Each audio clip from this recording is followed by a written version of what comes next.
Welcome to Hull and Estates and Succession Planning, a series of podcasts hosted by Hull and Suzana Popovic-Montag. The podcast you are listening to will provide information and insights into estate planning in Canada. From the offices of Hull in Toronto, here are Ian and Suzana. Hi, and welcome to Hull and Estate and Succession Planning. Hi, Suzana. Hi there, Ian. How are you? I'm great. That's good. I'm looking forward to our podcast today. We, as is sometimes the case, we like to talk about some of the things that we're reading, and we have a reading list on our webpage, which we encourage anyone to go to and look at. But a book that we've just finished, both of us just finished, is an interesting book. It's called With the Stroke of a Pen, Claim Your Life, and it's by Jane Blaufus. And Jane and I had met each other last fall at a conference. She's in the insurance industry, was telling me about her book, and it was fascinating to me what she was going to try to achieve. And she's actually produced the book. It's available online, and it's a terrific read.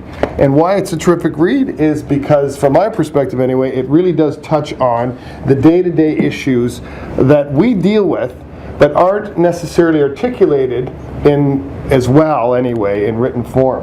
And the book is about, just a little bit of background, the book is about Jane's life. It's a personal experience book in a sense. Her husband died suddenly in a car accident. And then what she does is she is in what is an advisor role, walks through the process of suffering through the loss of her husband, the tragedy of that, and some of the immediate steps with the funeral and so forth, right through to some of the financial advice that she took throughout the process. So we just want to spend a few minutes just talking a little bit about, A, the book, because we thought it was fantastic, but B, some of the concepts that she touches on, because although we, of course, highly recommend the book to go to because it's an easy read, these are issues that we do talk about from time to time, and she's summarized them so well in the book. So the first chapter that she deals with is she sets out some courageous questions to ask yourself in terms of your estate plan.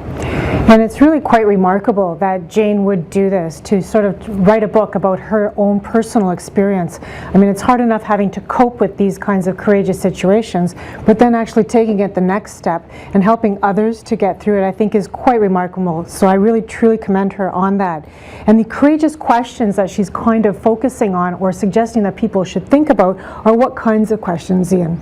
Well, they are asking those tough questions about what do you want done in a circumstance of, in her situation, a tragic death. What do you want done with your estate plan, i.e., how do you want your children treated? Are they young children? Do you need guardianships? Do you need trusts set up? How do you want to sort of address that? Are you in a relationship that your spouse or your surviving spouse is ready to handle what is upcoming? And in her lens, although she expands it in her book, from her lens though, she talks about from the perspective of a tragic death, a woman who hadn't thought through some of these issues. In the next section of the book, and she has this great ability in the book, it has some great, sort of each chapter ends up with the takeaways. She calls it the chapter 3 key takeaways, and there's a nice one-page summary on the takeaways. But the next chapter talks about the documentation and information you need to have, and then the third chapter talks about dealing with and working with your insurance advisor, your financial advisor. And she talks about it obviously post-death in the tragic scenario, but she also talks about some of the things you may want to look into in terms of both pre-death and post-death with your advisor. And those kinds of sort of checklists or reminders are always very helpful in these situations, both, as you say, pre-death, where you want to make sure you've got your papers and your affairs in order if something were to suddenly happen, and then afterwards, sort of coping through that process. What do you need to have in place? What kind of support networks, professional assistance do you need? And her suggestions in the book are really quite remarkable and very noteworthy, I would say. And where she's coming from, it seems to me, is that was so helpful anyway, is that she was thrown into this.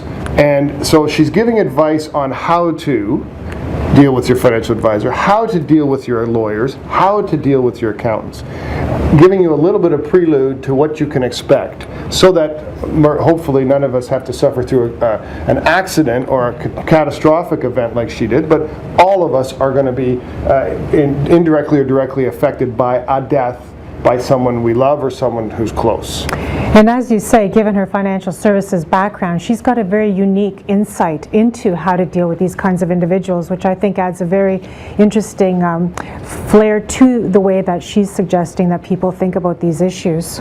So she actually, and what we did was we tried to sort of pull out some nuggets for the purposes of the podcast, which again, the book, it doesn't do justice to the book. But here's some interesting tips that she highlighted. Number one was that after the death of a loved one, don't make snap decisions.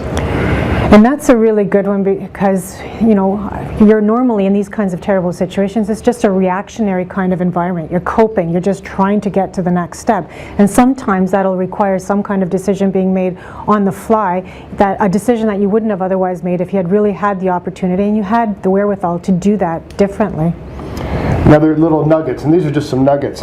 She said, and I've heard this one before, but always have someone stay at your home during the funeral, because the announcement's public, and the house, it is known to anyone who wants to read the paper, that house will be empty during the funeral. So have someone stay there while you're at the funeral. Another nugget was, what does she put in her condolence cards when some of her close friends or family or people that she knows well have passed away? And then she actually gave us the language that she actually uses in the card. And that language is, may time heal the pain, but may it never dim the wonderful memories. And that just seems to me so profound. You know, when we're writing these kinds of cards, we never really know what to say, but hearing it firsthand from someone in terms of what actually mattered to her or what might matter to others, I think that's really, really quite special. Practical advice as well was always ask for help. And especially in that first year, because as she describes it, in that first year, there's going to be a lot of firsts. Mm-hmm. And another thing, just to sort of follow up on that, so many times when we're dealing with people who are suffering loss, we're always offering our assistance, and it's always heartfelt, but not necessarily ever well received or taken upon, someone calling upon us to do that. And one of the things she suggested is just do it. Don't offer, just do it. Like mow the lawn for your neighbor if you know that they've just gone through something. And those kinds of practical, you know, things that make a lot of sense on the face of it, but we never really actually give a lot of thought to. That's a great idea, a great point that she raises. The last one, of course, she's from her perspective, is coming from the insurance industry, but she really does give me a little more comfort in using the advisor. That's an advisor in the whole scheme of things that sometimes is underutilized both pre-death and post-death. And she talks about the importance of building a solid relationship with a good, trusted insurance advisor before death, so that when you're dealing with the post-death events, you've got a network around you that's strong. And she also, as we as lawyers say, reminds us to, even with an insurance advisor, have some sort of annual review, reconsidering where you're at in terms of your insurance needs. So again, stuff that we've heard about, talked about in the past. We cannot, you know, we enjoyed thoroughly reading this book, and it's a great read, but it's a great resource for you to have at your fingertips should something happen tragically, but more importantly, it's a great precursor to your estate planning, organizing, and it makes you think. So again, thanks to Jane, and we appreciated the opportunity to read through that and learn a little bit about from her perspective. So thank you, Susanna, for joining us today. Thank you very much, Ian, and I look forward to our next podcast. Thanks. You have been listening to Hull and Estate and Succession Planning by Ian Hull and Suzana Popovic-Montag. The podcast that you have been listening to has been provided as an information service.